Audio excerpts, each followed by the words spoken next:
Chicago. It took 4.5 months for Shannon Ross' life to unravel. But this only happened after months in jail awaiting trial. Losing home, car, job, and countless moments spent with children. Ross was unable to meet the $75,000 bond set during a hearing he recalls lasting only a few minutes. "I had to lose everything to prove I wasn't guilty," she told the Associated Press. "This bothers you mentally and psychologically. It spoils relationships. It ruins the time you have to rebuild your life."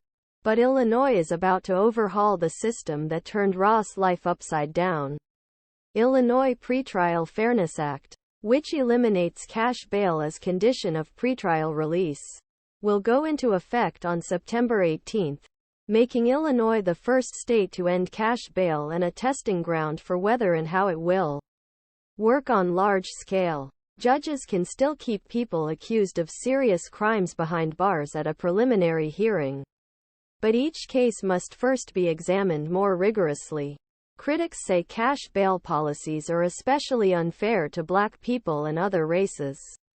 A 2022 federal civil rights report on cash systems found that courts are imposing pretrial detention sentences on Black and Latinx people, citing a study that showed Black received bail amounts 35 higher than white men and Latino received amounts 35 than white men, found that it tended to be 19 higher than for white men.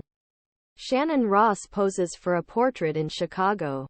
Cook County Public Defender Sharone Mitchell Jr. described Illinois' previous cash bail system as a cousin of slavery. "The vast majority of people in the system are poor, Black and brown, and have no power. It's an incredibly unfair system," she said.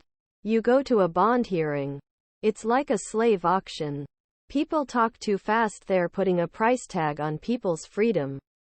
Between 1970 and 2015, there was a fivefold increase in the number of people incarcerated before trials.